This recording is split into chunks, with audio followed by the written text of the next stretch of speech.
Ça brille entre Péniel et son fiancé. Alors, qu'est-ce qui se passe, Bandego? Naïbité, ça fait très mal, très mal, très mal, très mal. Quand on Péniel, Oyo, Boboni a publié photo na makila. Alors, ça fait très mal, Bandego. Ni les autres,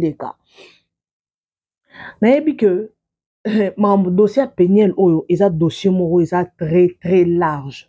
Donc, on me dit pourquoi Péniel sera lali, à la mouki, à la rabi sera version ya sika. Tolali, tolamuki, Péniel a yeli biso makambo. Akoya na dossier, ce qui a lali à la mouki a sutuki, a bandi directement quoi attaquer le pasteur Mike Kalambay. Alors, le lot tolamuki, tomoni Péniel a yeli biso, to éviter.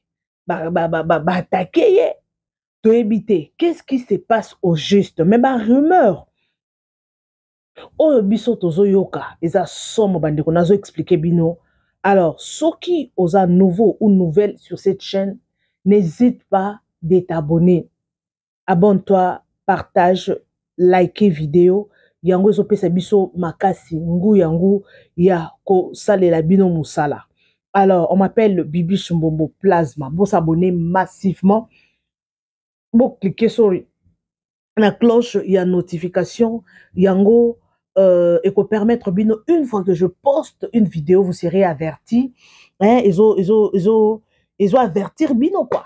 Alors merci beaucoup pour partager vidéo massivement et ça actualité tellement on parle de l'actualité nous sommes obligés de parler de ce sujet. Il y a Péniel Oboyebi Aza influenceuse congolaise ex-moisi, il y a pasteur Mike Kalambay.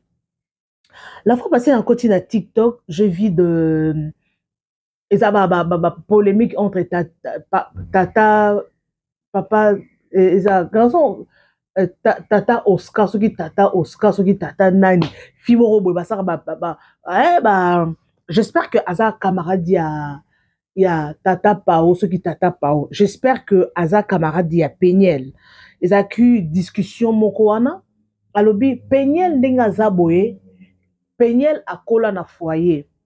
Ba parents na ye ba kenda ko tike na foyer parce que za mwana moko a koli la ba trabol ebele. Anytime er abandai ko fan dépend na bango. À chaque fois bazaki na discussion na bande konaye abengaka toujours ba soda abenga toujours police et il y a ceux qui ba soigner donc aza mwana moko akola na trouble ba parents na ye ba kokaka ko maîtriser té yango batika akola na foyer tandis que ba parents na ye bazalaki en vie et mwana akola na foyer. Alors na yokaki yango na je ne sais pas ceux qui eza bongo boyebi ceux qui ozo na mutu à chaque fois il y a toujours des marambo bimaka marambo susu ezaka solo musu ezaka lukuta. Alors, qu'est-ce qui s'est passé? Tout la mouki bandeko, to moni photo oyebimi, Péniel a elibiso photo na makila, to ebite. Nani atindi basa la eboe. Ezalaki bitumba to ezanini. La fille, je ne sais pas, à chaque fois, à sortie médiatique nae, ezalaka na makambo. Je ne sais pas, à ça la kango, eza stratégie, il y a business, ou bien influencer, soro balobeli autant moukie. Allez, ce qui t'en a actualité, ça les sous-soutis, bah, le beloté, ce qui obimi, il faut, il y en a dossier à Sikato et Zani. Alors, Péniel Tomoni wa to éviter, qu'est-ce qui s'est passé, to découvrir en gros. Mais photo a publié, ça veut dire que Azaki, babunda ki na mutu, soit babetaki, mais Azaya kozuka. Mais publication, on a chez Libino, ils ont un mutu moko lobby que non, mobali oyo, il est à présenter Kibiso.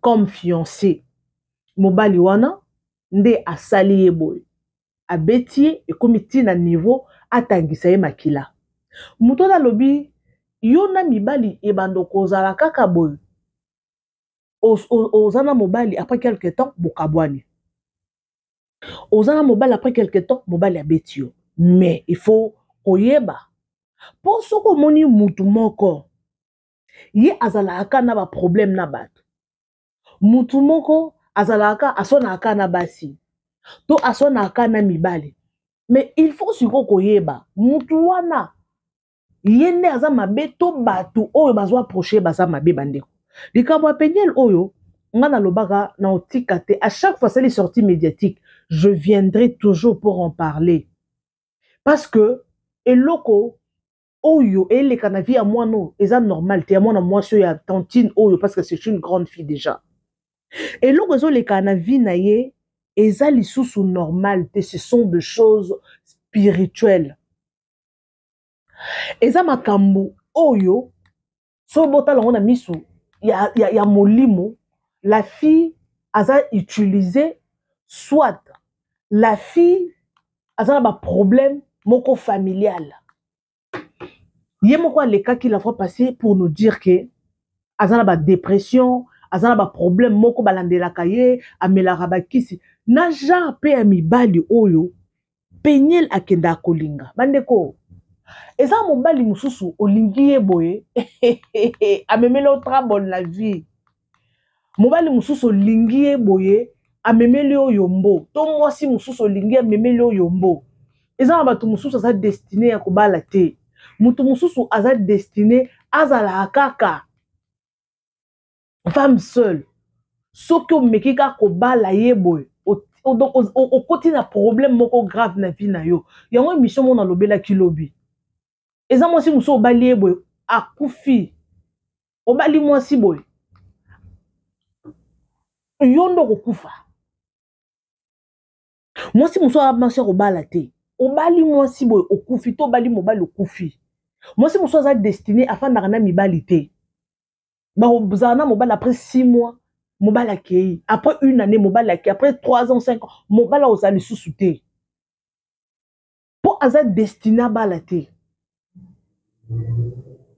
mutu loko apenyel aza mutu moko ifa luka nzambe na bosolo makasi po bato bamona oka normal po comment est-ce que yo mutu obanda ozala kaka tu nous présentes oprésente biso mobali après quelque temps mobali akei après quelque temps bokabwanelaka nini yango eloko balobaka eloko balobaka omoni mobali eloko balobaka omoni mobali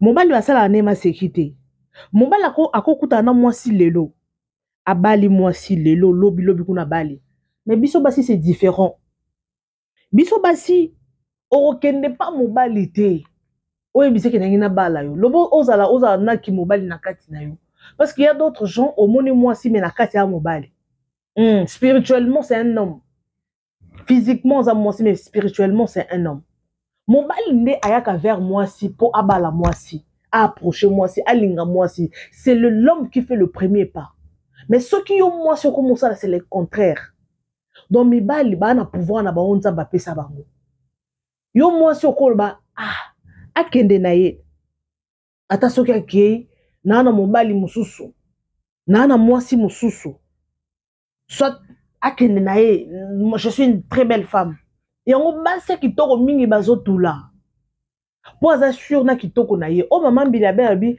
alobi na biso o basi kitoko batulaka te basi kitoko batulaka te mama basi kitoko batulaka basi kitoko batulaka mama na ngai batulaka basi kitoko batulaka basi ya kitoko je vous dis batulaka baze belé batulaka pona nini aza sûr na kitoko na ye mobala kosa ele ba nonsense te abi atoyo ki mutu muso koya mobali muso aya olinga ngai oui c'est comme ça mobala aya olinga yo mais il faut make sure que mobala ya kolinga yo okabwana ye te OK okabwana na ye te s'il vous plaît tala peigner lelo pour aza genre ya mwana mwasi moko boye aza genre mwana mwasi moko boye elle a toujours des problèmes avec les gens to éviter na oyo yenda sa victime to eza mutunda ye kotumula ye to koloba nini yango Mike moko afandaka asenga nzambe Seigneur merci olongolinga na bowumbu oui tokoloba Mike Kalambai azangi mabete ape na mabe na ye azape na mabe na ye mais lelo era fanda lo banzambe merci pour moi si abwe akobanda ko salelo ba trouble na kati ya ndaku oyo Mike mona na kati ya ndaku wana ngai na bino toyebi te oyo amona na kati ya ndaku wana toyebi te pour un jour soka leki pour nous dire de choses na ngai na bino tokofongola munoko tofongola munoko toloba ezaki nde boye yo makambo eleka na ba couple surtout ba couple pastoral eza ba pasteur mususu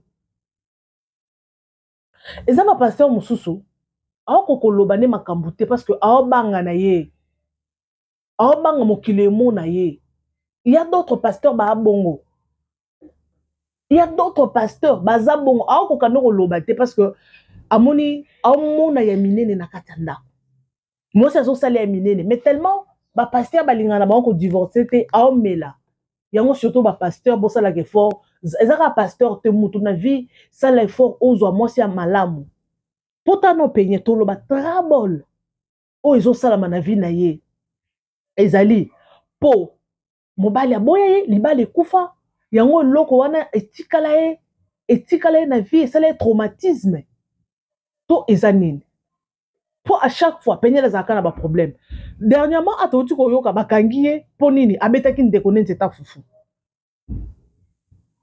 tota ko mona ngo abeti le kinente ta fufu ndele kina kufi a su problème elelo oyo bandeko problème susu ye atangi makila siko to loba ni bandeko ele oni to loba non qui passe mais nzamba sunga na ebike e simba nango je sais que eko simba ba parents ne ba lukele ka délivrance mama moko te na mokili oyo azaka na posa amona mwana o souffri personne aucune maman na mokili a 16 ans na posa mona mwana ye vie simbité ou bien mwana ye asali non mutu nyonso za na posa amona comment est-ce que ba ne ba obonga ba leki ne ba obonga vie ke de liboso mutu nyonso ana posa ya eloko wana mais lelo on n'a pas de choix okutana ozana mwana moko azo make yo trouble ce sont des esprits de famille maman penyel na papa penyel bazwa ton basambela pona bana bango basambela pona bana bango c'est pas facile hein it's not easy eza easy te mais nzamba kosunga ye na mobali oyo ye akende kolinga na mobali oyo ye akende kolinga mobali wana ndeni mobali wana aza ndenge nini mobali komona mobali openyela olinga tu sens que mobali oyo aza ndenge mutu aloyenge eza mobali mosusu olingi ye atoza mwasi aloyenge mais a changé vie na yo mobali mosusu aza bongo to mwasi mosusu olingi a changé yo totalement mais ce qu'on olingi mobali moko azane peka soki ndenge nini vie ko changer te rien du tout rien ne va changer aozalara bongo yango nzamba sunga vraiment penyel oyo nzamba sunga po basi ebele pe ba se retrouver na situation moko boye mobali moko linga makasi na vie ya kufa atika na traumatisme dans la vie atika na traumatisme mobali oyo mwasi oyo mais nzamba sunga en tout cas vraiment nzamba sunga je vous dis nzamba sunga et simba nango et simba Mike Kalamba place azawana aloba merci Seigneur quelque part à regretter nzambe pourquoi l'équipe oyo pourquoi nakutana mwasi un genre oyo pourquoi mais on n'a pas de choix eloko esalami déjà esalami nzambe na ngai en tout cas nzamba sunga po garçon oyo akokani na garçon moko boye na Afrique du Sud awa garçon ngo bazala ba frapper Bando simba mbongo makasi. Bando confondre garçon wana kotanga pe kombone mais non ça langote ba kokana makasi garçon pas kende États-Unis. Bato ba yebi ba comprendre mobile so ba moni elongine ba comprendre mutonga na zoloba. Ils vont comprendre. Mais toi na choite parce que il y a ça déjà choix na yé. Pour na yé hein, pour na yé alobi que mobile na yé a présenté biso. Yango ba réseaux sociaux oyo. Vous ne pouvez pas anytime koyaka kolakisa biso lelo oyeli biso mobile oyo. Avant obimisa moi si ton mobile na réseaux sociaux, il faut make sure que mobile oyo zo bimisa wana réseaux sociaux wana. Nde mobile oyo ya vie na yo, oko changer te oyela biso longi mosusu te. Tala mambo hein. Omoi makambo yango. Omoi makambo yango. Omoi makambo yango. Oyeli biso mobile lelo, lobby mambo changer. Oyeli biso mobile lelo, lobby mambo changer. Alors tolobani. Tokolobani. Mais j'espère que Nzamba likolo ausunga et simba nango. Et simba. Chose aka focus peniel. Prier Nzamba likolo au peso mobile bien leki nanga. Ndeko nanga mwasi. Il faut qu'on t'a prié. Namona ki en tout cas makambo ezaka lokwa envoûtement. Namona ki ba série moko be peniel akoma ko sala be mission na maman na bango, be mission entre mère et fille.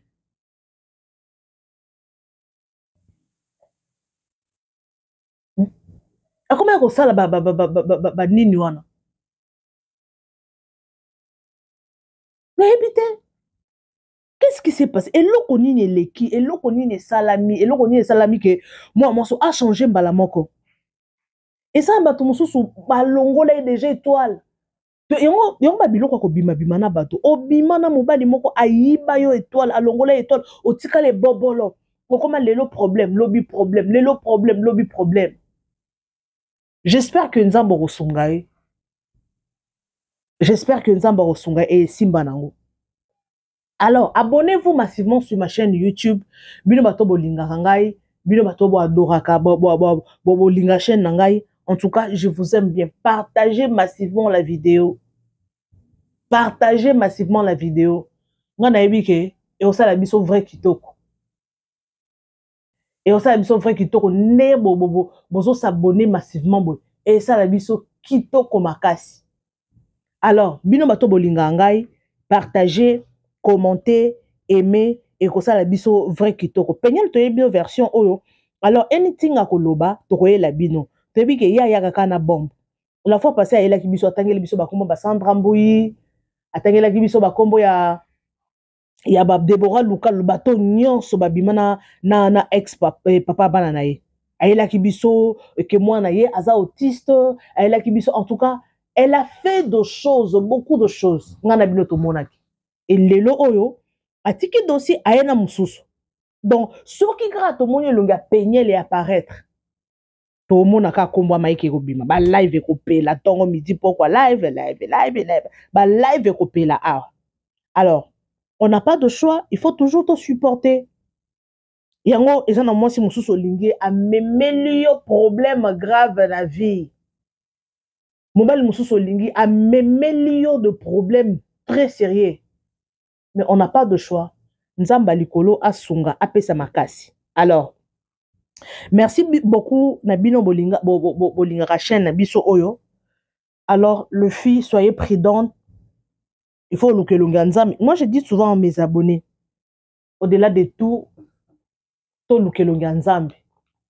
To louke longa nzambe. Nzambe daza fidèle à osunga biso. Surtout concernant le choix. Ceux qui ont choix moi bien, au côté na mobile to moi si moi bien, on se retrouver na vie. Ceux qui kutani na mobile ya mabe to moi si ya mabe, o lela na monora mboka. O lela. Si je savais, o lela. Merci beaucoup en tout cas, je vous aime, je vous adore, partagez, aimez et commentez la vidéo. Restez toujours connectés sur votre chaîne Bibiche Mbombo officiel. Merci beaucoup. En tout cas, Nalingi Bino à trop vous informer, c'est notre souci majeur. Partagez, aimez et commentez. Et comme ça, la biso vrai kitoko. Bisous. Restez toujours connectés. Je vous aime bien. Bye bye.